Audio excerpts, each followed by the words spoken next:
Hello बच्चों, चलिए प्रश्न को देखते हैं। प्रश्न है सीजियम क्लोराइड डेंसिटी 3.97 ग्राम प्रति सेंटीमीटर क्यूब के घनी क्रिस्टल में सीजियम प्लस केंद्र में उपस्थित होता है तथा क्लोरीन माइनस 8 कोनों को आवृत करता है, अथवा Cl माइनस केंद्र में होता है तथा सीजियम 8 कोनों को आवृत करते हैं। पड़ोसी निकटतम सीजियम प्लस तथा क्लोरीन माइनस आयनों के मध्य की दूरी की गणना कीजिए। दोनों आयनों का त्रिज्या अनुपात क्या है? तो देखिए बच्चों, यहाँ पर बात करें प्रश्न की मुख्य अवधारणा की। मुख्य अवधारणा, तो बच्चों जैसा कि हमसे कहा गया है कि एक यहाँ पर एक आयन तो 8 कोनों पर है और एक आयन केंद्र में है। इसका अर्थ क्या हुआ कि दी गई संरचना हमारे पास में अंतः केंद्रीय संरचना है। दी गई संरचना अंतः केंद्रित अंतः केंद्रित घनीय संरचना है। घनीय संरचना है जिसमें देखिए सीजियम प्लस और क्लोरीन माइनस आयन किस प्रकार से होंगे। देखिए बच्चों, यहाँ पर इस प्रकार से हमारे पास में स्ट्रक्चर होगा। अब देखिए यहाँ पर ध्यान दें, हमारे पास में जो ये कॉर्नर पर है ये तो क्लोरीन माइनस है और जो बीच में है वो यहाँ पर सीजियम प्लस है। वो यहाँ पर सीजियम प्लस है। अब बच्चों देखिए, हमें यहाँ पर दी गई है डेंसिटी यानी कि घनत्व। हमें यहाँ पर दिया गया है घनत्व, और जैसा कि हम जानते हैं कि जो डेंसिटी होती है ये बराबर होती है Z इंटू अणुभार बटे Na इंटू ए क्यूब। Na इंटू ए क्यूब के बराबर होती है। अब बच्चों हमारे पास में अणुभार भी है। हम जानते हैं बीसीसी में Z जो होता है वो 4 होता है। उसके बाद में जो बीसीसी होता है उसमें जो Z होता है वो 1 होता है। यहाँ पर देखिए हम Z की गणना किस प्रकार से कर रहे हैं। तो हमारे पास में जो क्लोरीन माइनस आयन है Cl माइनस 8 कोनों पर है, 8 कोनों पर। तो बच्चों यहाँ पर 8 कोनों पर उपस्थित है, यानी कि हम कह सकते हैं कि 1/8 हिस्सा होगा कोने वाला और 8 कोने हैं। तो यहाँ पर जो क्लोरीन है इसका तो एक ही परमाणु है। वहीं पे सीजियम प्लस की बात करें तो सीजियम प्लस बीच में है, सीजियम प्लस मध्य में या अंतः केंद्र पर है। अंतः केंद्र पर अंतः केंद्र पर उपस्थित है। तो अंतः केंद्र का हिस्सा कितना होगा? पूरा 1 होगा, यानी कि यहाँ पर भी एक परमाणु उपस्थित है। अब देखिए, जब क्लोरीन का एक परमाणु है, सीजियम का एक परमाणु है, तो जो इकाई है वो तो एक ही है। यहाँ पर सीजियम की एक ही इकाई, यानी कि हम कह सकते हैं, यहाँ पर हम कह सकते हैं कि जो सीजियम क्लोराइड है, सीजियम क्लोराइड की इकाई सेल में केवल एक ही सीजियम क्लोराइड इकाई उपस्थित है। एक तो सीजियम उपस्थित है सही, और क्लोरीन की भी एक ही इकाई है, इसलिए सीजियम क्लोराइड की एक ही इकाई उपस्थित है। हम कह सकते हैं caesium caesium chloride caesium chloride की इकाई सेल में एक सीजियम क्लोराइड, एक CH प्लस Cl माइनस इकाई उपस्थित होती है। इकाई उपस्थित होती है होती है अर्थात अर्थात जो Z होगा, यहाँ पर Z बराबर 1 होगा, क्योंकि एक इकाई उपस्थित है तो Z बराबर 1 होगा।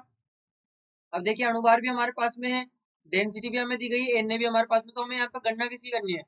गणना हमें करनी है यहाँ पर दूरी की, जो कि A है। तो यहाँ से हम लिख सकते हैं ए क्यूब बराबर Z इंटू अणुभार बटे Na इंटू डेंसिटी, और इसको यहाँ से अगर इधर ले जाए तो ये 1/3 हो जाएगा। 1/3 यहाँ पर ही होगा। तो यहाँ से देखिए हम लिख सकते हैं A बराबर Z1 है। अणुभार देखें तो अणुभार यहाँ पर 132.91 और 132.91 और 35.45, यानी कि 132.91 और 100 यहाँ पर 35.45।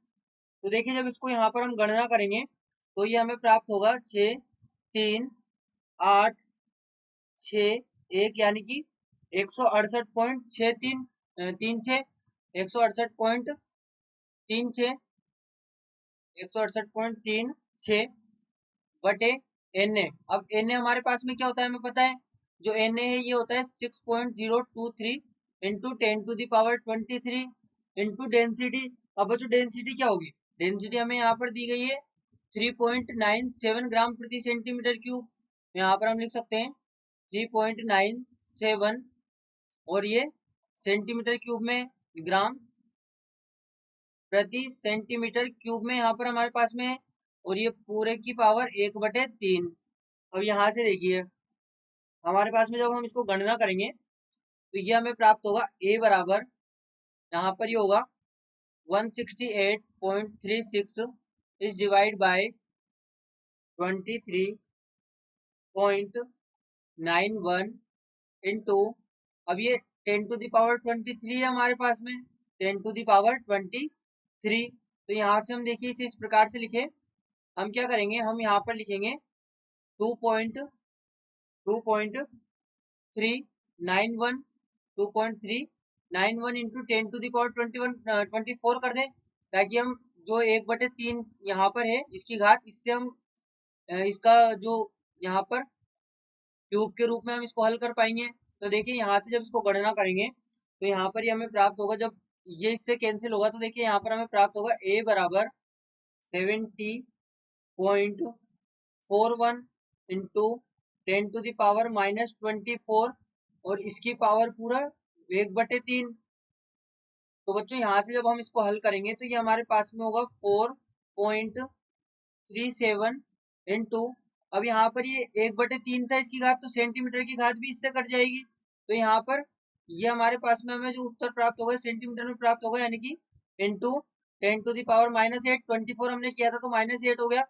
अब देखिए ये हमारे पास में आंसर है सेंटीमीटर में, यहाँ पर ये सेंटीमीटर में हमारे पास में आंसर है। अब जब हम इसको परिवर्तित करेंगे एंगस्ट्रॉम में, तो ये हमारे पास में होगा 4 यहाँ पर ये 4.13 गुणे 10⁻⁸ और ये सेंटीमीटर और फिर यहाँ पर हम लिख सकते हैं 4.13। अब इसको हम यदि मीटर में परिवर्तित करें तो हमारे पास में क्या होगा, 10⁻⁻10 मीटर, तो यानी कि 10⁻⁻10 हमारे पास में हो गया एंगस्ट्रॉम, यानी कि 4.13, यहाँ पर 4.13 एंगस्ट्रॉम ए हमारे पास में हो गया। तो ए तो हमने यहाँ पर गणना कर ली। अब बच्चों यदि ध्यान दें तो यहाँ पर देखिए ये हमारे पास में जो यहाँ पर इस वाले पॉइंट से लेकर, यानी इस वाले गोले से लेकर और इस वाले गोले तक हमारे पास में 2 गोले तो ये होगा क्लोरीन माइनस के, और एक ही हो गया सीजियम प्लस का, यानी कि इसको हम इस प्रकार से देखें, ये हमारे पास में Cl माइनस, यहाँ पर ये Cl माइनस, और ये यहाँ पर हमारे पास में एक हो गया सीजियम प्लस, यहाँ पर ये हो गया सीजियम प्लस, और इसके बाद में हमारे पास में ये हो गया क्लोरीन माइनस, यानी कि Cl माइनस वापस से। तो ये देखिए ये हमारे पास में यहाँ पर इस प्रकार से होगा। अब देखिए ये यहाँ पर R प्लस, यहाँ पर ये R माइनस है हमारे पास में, R माइनस, ये भी R माइनस है, ये भी R माइनस है, और ये R प्लस है। तो अब देखिए ये यहाँ पर R प्लस है, तो ये R प्लस है अगर इसकी त्रिज्या, तो यहाँ पर ये तो हमारे पास में 2R प्लस हो गया पूरा मिला के, ये पूरा हमारे पास में 2R प्लस हो गया, ये R प्लस, ये R माइनस और ये R माइनस। अब इसको देखें बच्चों तो यहाँ पर ये R माइनस है, इसकी हम त्रिज्या की ही बात कर रहे हैं, तो ये R माइनस है, और यहाँ पर इसकी भी त्रिज्या की बात कर रहे हैं तो ये भी R माइनस है, यानी कि हमारे पास में क्या हो गया 2R minus plus 2R plus, और बराबर किसके। अब देखिए एक विकर्ण की लंबाई हम क्या जानते हैं, हम जानते हैं एक विकर्ण की लंबाई, यदि अगर भुजा की लंबाई a है तो विकर्ण की लंबाई क्या हो जाती है √3 है, विकर्ण की लंबाई क्या हो जाती है √3 है, यानी कि ये पूरा किसके बराबर है √3 a के बराबर है, ये पूरा √3 a के बराबर है। तो यहाँ से देखिए हमारे पास में ये जो हमें प्राप्त हुआ है, इसके द्वारा हम गणना करें r की, तो यहाँ पर देखिए 2R plus plus 2R minus जो कि बराबर है √3 a के। तो यहाँ से देखिए हम लिख सकते हैं R plus plus R minus is equal to √3 is divide by 2 into A हमने क्या यहाँ पर गणना की थी 4.13 एंगस्ट्रॉम, 4.13 एंगस्ट्रॉम। तो यहाँ से इसको जब हल करेंगे बच्चों तो हमें ये प्राप्त होगा R plus R minus is equal to 7 point, यहाँ पर ही होगा 3.57 एंगस्ट्रॉम, 3.57 एंगस्ट्रॉम हमें यहाँ पर ये प्राप्त होगा। अब देखिए हम इसको इस प्रकार से भी लिखे, यहाँ पर ये हमारे पास में जो R प्लस और R माइनस हमें प्राप्त हुआ है 3.57 एंगस्ट्रॉम है। अब बच्चों ये तो दो निकटतम सीजियम प्लस और क्लोरीन माइनस के बीच की दूरी है, ये हमारे पास में क्लोरीन माइनस, ये सीजियम प्लस, ये R प्लस R माइनस जो प्राप्त हुआ है हमें ये दूरी प्राप्त हुई है। अब देखिए यहाँ पर जो मुख्य बात है वो ये है कि जो दो क्लोरीन माइनस है, ये दो क्लोरीन माइनस, अब इन दो क्लोरीन माइनस, ये दोनों क्लोरीन माइनस संपर्क में होंगे, यहाँ पर ये दोनों क्लोरीन माइनस संपर्क में होंगे, इस प्रकार से ये इस प्रकार से संपर्क में होंगे, देखिए ये इस प्रकार से संपर्क में होंगे, यानी कि ये जो पूरी डिस्टेंस ए है, यहाँ पर ये पूरी डिस्टेंस ए है, ये बराबर हो जाएगी यहाँ पर 2r माइनस के। ये इस प्रकार से जब संपर्क में होंगे, यहाँ पर देखिए हम इसे इस प्रकार से बनाए, ये हमारे पास में जब इस प्रकार से संपर्क में होंगे इस वाली फलक के गोले, यहाँ पर ये इस प्रकार से है। अब देखिए यहाँ पर इनकी डिस्टेंस क्या है, ये दोनों क्लोरीन माइनस है, ये Cl माइनस है। अब Cl माइनस है तो देखिए इनके बीच की डिस्टेंस क्या है, इनके बीच की डिस्टेंस है a, इनके बीच की डिस्टेंस है a, और यहाँ पर ये भी R माइनस और ये भी R माइनस और ये डिस्टेंस a, यानी कि हम कह सकते हैं कि 2r माइनस बराबर है a के, यहाँ पर 2r माइनस बराबर है a के। तो यहाँ से हम लिखें 2r माइनस बराबर, यहाँ पर 2r माइनस बराबर a, a हमारे पास में क्या है 4.13 एंगस्ट्रॉम, यानी कि यहाँ से हमें R माइनस क्या प्राप्त होगा, R माइनस यहाँ से हमें प्राप्त होगा देखिए 2.06 एंगस्ट्रॉम, ये हमें यहाँ पर R माइनस प्राप्त हुआ।